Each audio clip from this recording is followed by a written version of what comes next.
गुजराती अगर छुपे हुए थे उनको पहुंचाने के लिए 1 करोड़ रुपए उत्तराखंड की भाजपा सरकार खर्च करती है। और तबलीगी जमात के जलसे में शामिल होने के लिए, उसके सत्संग में शामिल होने के लिए मुसलमान फंसे हुए थे, उनको जाने के पास नहीं देती है। और जो भूखे प्यासे लोग सड़क पर निकलते हैं, लाखों लाख बेरोजगारी की मार से उन गरीबों को, उन भूखे प्यासों को मोदी सरकार, भाजपाई और संघ परिवार के लोग न पानी पूछते हैं, न खाना, न गाड़ी उपलब्ध कराते हैं। और मुस्लिम समुदाय के लोगों ने उन्हें खाना, भोजन और फल उपलब्ध कराया, उनको बदनाम कराते हैं कि मुस्लिम समुदाय के लोग तबलीगी जमात मरकज, तबलीगी जमात का जो सत्संग था, उस सत्संग में जो लोग शामिल हुए थे, जो लोग फंस चुके थे मरकज में, उनको उनके घर जाने की अनुमति इसलिए नहीं दी मोदी सरकार ने क्योंकि वो मुसलमान थे। उनको उनके घर जाने की अनुमति इसलिए नहीं प्रदान की दिल्ली की केजरीवाल सरकार ने क्योंकि वो मुसलमान थे। मैं ये बात इसलिए कहना चाह रहा हूँ कि गैर मुसलमानों के लिए नरेंद्र मोदी की सरकार के अहम सहयोगी उत्तर प्रदेश सूबे के मुख्यमंत्री योगी आदित्यनाथ ने कहा, हमने बसें लगा दी हैं सब लोगों को जो उत्तराखंड से लेकर बिहार तक के होंगे उनको पहुंचाने के लिए। लेकिन तबलीगी जमात के मरकज में फंसे लोगों ने तो कहा ही नहीं कि बसें चाहिए, उन्होंने तो गाड़ी के पास मांगे थे। क्या उसमें कभी आपने देखा कि कोई मोहन भागवत आपको दिखे हो किसी को खाना खिलाते हुए? कहीं आरएसएस के किसी नेता पदाधिकारी को आपने देखा? कहीं आपको नरेंद्र मोदी या उनका कोई मंत्री या राजधानी दिल्ली का कोई विधायक, क्या मुख्यमंत्री कहीं आपको नजर आया? मैं आपको कहना चाहता हूं, आप सब लोगों ने सोशल मीडिया में देखा होगा, सबसे बड़ी आबादी मुसलमानों की थी जो सड़कों पर आए और सड़कों पर उन्होंने अपनी हैसियत के हिसाब से सबसे पहले लोगों के भोजन की व्यवस्था, लोगों को फलों की व्यवस्था परोसना शुरू किया। और क्या परिणति हुई कि राजधानी दिल्ली से लेकर पूरे देश और दुनिया में वीडियो वायरल हो रहे हैं, मुसलमान थाली चाटते हुए दिख रहे हैं। तो क्या कहा जा रहा है और कब कहा गया, इस क्रोनोलॉजी को समझना पड़ेगा। मैं ये जिक्र नहीं करूंगा कि राजधानी दिल्ली और देश में जब दुनिया में विश्व स्वास्थ्य संगठन ने पहली बार 30 जनवरी को कोरोना के मसले पर आपातकाल की घोषणा की थी 30 जनवरी को, तब राष्ट्र की हमारे देश के केरल में जो 3 बालक विद्यार्थी चीन से वापस आए थे, उनमें एक भी मुसलमान नहीं था। लेकिन तब मोदी सरकार ने उस पर कान नहीं लगाया। वो शिकायत मैं नहीं करूंगा कि मोदी जी का उद्देश्य क्या था। 12 जनवरी को विपक्ष के नेता, कांग्रेस पार्टी के जो पूर्व अध्यक्ष हैं राहुल गांधी, उन्होंने ट्वीट करके आगाह किया था मोदी सरकार को और कहा कि मोदी जी जरूर इस पर ध्यान दीजिए, कोरोना संकट बढ़ सकता है। तो मैं यहां पर आपसे सवाल कर रहा हूं कि 12 फरवरी को विपक्ष के कांग्रेस पार्टी के वरिष्ठ नेता राहुल गांधी ट्वीट करके नरेंद्र मोदी को आगाह करते हैं कि मोदी जी, कोरोना के संकट से देश चपेटे में आ सकता है, कोरोना से बचाव के उपाय तलाश कीजिए। तब नरेंद्र मोदी की सरकार में स्वास्थ्य मंत्रालय के सचिव खंडन करते और कहते हैं कि ये विपक्ष के नेता डरा रहे हैं। तो आप सब लोगों से मैं जानना चाहता हूं, जिस राहुल गांधी को पप्पू बताया गया, वो राहुल गांधी 12 फरवरी को भी आगाह करते हैं हमारे भारत सरकार, मोदी सरकार को, और मोदी सरकार कान नहीं लगाती है।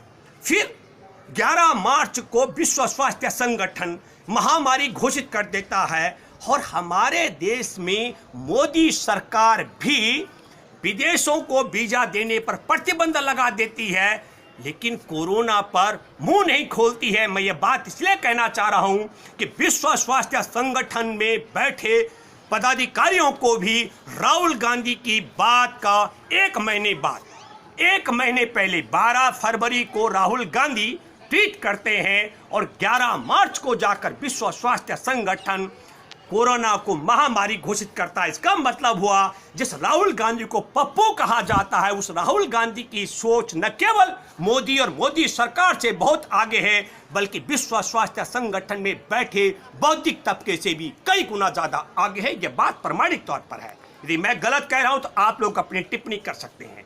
मैं और आगे की बात करता हूं। सवाल यह है कि जब नरेंद्र मोदी की सरकार 24 मार्च को 8 बजे मोदी बैठते हैं टीवी पर और आधा घंटे का समय गाल बजा करके, और 12 बजे से लॉकडाउन करके बस और रेल प्रतिबंध कर देते हैं। तो लाखों लाख जो मजदूर नगर महानगर कस्बों से अपने गांव की तरफ भूखे प्यासे सैकड़ों किलोमीटर पैदल चल रहे थे। आप मैं जानना चाहता हूं, क्या उसमें कभी आपने देखा कि कोई मोहन भागवत आपको दिखे हो किसी को खाना खिलाते हुए? कहीं आरएसएस के किसी नेता पदाधिकारी को आपने देखा? कहीं आपको नरेंद्र मोदी या उनका कोई मंत्री या राजधानी दिल्ली का कोई विधायक, क्या मुख्यमंत्री कहीं आपको नजर आया? मैं आपको कहना चाहता हूं, आप सब लोगों ने सोशल मीडिया में देखा होगा, सबसे बड़ी आबादी मुसलमानों की थी जो सड़कों पर आए और सड़कों पर उन्होंने अपनी हैसियत के हिसाब से सबसे पहले लोगों के भोजन की व्यवस्था, लोगों को फलों की व्यवस्था परोसना शुरू किया। और क्या परिणति हुई? देश में 2 किस्म की स्थितियां रही हैं। एक, मोदी सरकार ने बिना तैयारी के लोगों को लॉकडाउन में, और कैसे मैं इसलिए कहना चाहता हूं, नरेंद्र मोदी ने 3 बार बड़ी घोषणाएं की हैं। एक, नरेंद्र मोदी जी ने कहा कि हमारे देश के जो स्वास्थ्य कर्मी हैं उनके पक्ष में हमको ताली थाली घंटी घड़ियाल बजाने चाहिए। यह बात 19 मार्च को की और उसकी डेट तय की 22 मार्च को, 4 दिन का वक्त दिया। और भारत में ताला बंद करना, गरीबों के आवागमन के साधन छीन लेना, गरीबों की रोजी रोटी के साधन छीनने के लिए रात को 8 बजे बैठे, आधा घंटे गाल बजाए और 3.5 घंटे बाद सब कुछ छीन डाला। इसकी परिणति क्या हुई कि लोग भूखे और प्यासे रहे, और जिन तबके ने उन भूखे प्यासों की मदद की उसके लिए क्या हुआ और उसके आगे बताता हूं। इसी पर मैं पहले भी जिक्र कर चुका और फिर कहना चाहता हूं कि मुस्लिम समुदाय के लोग तबलीगी जमात मरकज, तबलीगी जमात का जो सत्संग था, उस सत्संग में जो लोग शामिल हुए थे, जो लोग फंस चुके थे मरकज में, उनको उनके घर जाने की अनुमति इसलिए नहीं दी मोदी सरकार ने क्योंकि वो मुसलमान थे।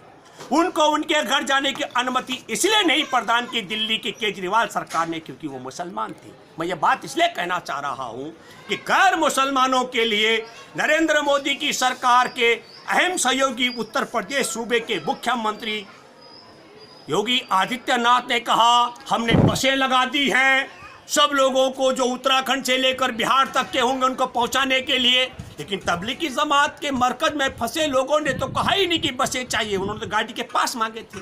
और अरविंद केजरीवाल की सरकार ने भी कहा कि बिल्कुल हम और योगी मिलकर बसें लगाएंगे। गुजराती अगर छुपे हुए थे उनको पहुंचाने के लिए 1 करोड़ रुपए उत्तराखंड की भाजपा सरकार खर्च करती है। और तबलीगी जमात के जलसे में शामिल होने के लिए, उसके सत्संग में शामिल होने के लिए मुसलमान फंसे हुए थे, उनको जाने के पास नहीं देती है। और जो भूखे प्यासे लोग सड़क पर निकलते हैं, लाखों लाख बेरोजगारी की मार से, उन गरीबों को, उन भूखे प्यासों को मोदी सरकार, भाजपाई और संघ परिवार के लोग न पानी पूछते हैं, न खाना, न गाड़ी उपलब्ध कराते हैं। और मुस्लिम समुदाय के लोगों ने उन्हें खाना, भोजन और फल उपलब्ध कराया, उनको बदनाम कराते हैं। यदि जन धन खाते में 500 रुपए मोदी सरकार भेज रही है और भारत की लाखों महिलाएं बैंक जाकर के उन पैसों को निकालने के लिए कतार लगाएंगी, तो सोशल डिस्टेंसिंग का नियम का उल्लंघन नहीं होता है और हमारे देश में लॉकडाउन के नियम का उल्लंघन नहीं होता है और ना कोरोना का संक्रमण फैलता है और ना कोरोना की चेन बढ़ती है। ये सोच और समझ है मोदी परिवार की। और मैं दूसरा बात करता हूं, अरविंद केजरीवाल की सरकार, वो 6 लाख 7 लाख लोगों के रसोइया बन करके दिल्ली का मुख्यमंत्री खाना खिलाता है और जो लोग खाना खाने जाते हैं तो कोरोना का संक्रमण नहीं बढ़ता है और कोरोना की चेन भी का विस्तार नहीं होता। ये जरा रोचक हमारे को जानने का मसला है। और फिर अभी आने वाला है किसानों और किसान निधि, जो 12 करोड़ ज्यादा किसानों के खाते में पैसा आना है, वो हर साल का मामला है 6,000 रुपए सालाना का। और फिर वो 12 करोड़ किसान भी बैंकों में अपने 2-2 हजार रुपए की राशि लेने के लिए जब जाएंगे तो फिर बड़ी कतार लगेगी, तब सोशल डिस्टेंसिंग नियम का उल्लंघन नहीं होगा मोदी जी, और तब हमारे देश में लॉकडाउन के नियम का उल्लंघन नहीं होगा। और अभी नीतीश कुमार कह रहे हमने भी कंस्ट्रक्शन निर्माण मजदूरों के खाते में 1,000 रुपए डाल दिया। पैसा तो ऐसे बता रहे जैसे कि वो पैसा नीतीश के बाप का हो, मोदी के बाप का हो, अरविंद के बाप का हो, देश के लोगों का पैसा है। लेकिन फिर वो 1 करोड़ से ज्यादा नीतीश कुमार जी वो निर्माण मजदूर जाएंगे कहां? बैंक में कतार लगाएंगे, तब सोशल डिस्टेंसिंग का नियम का उल्लंघन नहीं होगा। और इसी तरीके से हम कह रहे हैं कि अरविंद केजरीवाल कह रहे हैं कि हम राशन की दुकानें खोलेंगे स्कूलों में। अरविंद केजरीवाल जी 400 स्कूलों में आप राशन की दुकान खोलोगे? जरा मैं आपसे जानना चाहता हूं कि राजधानी दिल्ली में राजीव गांधी कैंसर हॉस्पिटल में आपको मालूम है क्या हो गया? वहां कैंसर का उपचार कराने वाले भी पीड़ित हो गए, कोरोना की चपेट में आ गए, डॉक्टर भी, स्वास्थ्यकर्मी कोरोना की चपेट में आ गए, आपके मोहल्ला क्लिनिक वाले कोरोना की चपेट में आ गए। इंदौर में एक डॉक्टर का देहांत हो गया। हम आप सब लोगों को एक बात बताना चाहते हैं, यदि सच में मोदी सरकार से लेकर राज्य सरकारें देश में कोरोना को संक्रमण से देश को बचाने के लिए तत्पर है और देश कोरोना की चेन को तोड़ना चाहते हैं, तो जो तौर तरीके ये अपना रहे हैं, इस तरीके के तौर तरीके से मैं दावे के साथ में कह सकता हूं, अरे दावे के साथ में कहता हूं कि नरेंद्र मोदी से लेकर अरविंद केजरीवाल की सरकार अपनी दुकानदारी चलाने के लिए, अपनी नेतागिरी चमकाने के लिए ये सब तो कर रही होगी, लेकिन इससे कोरोना की चेन और कोरोना के संक्रमण को खत्म कर पाना कतई संभव नहीं है।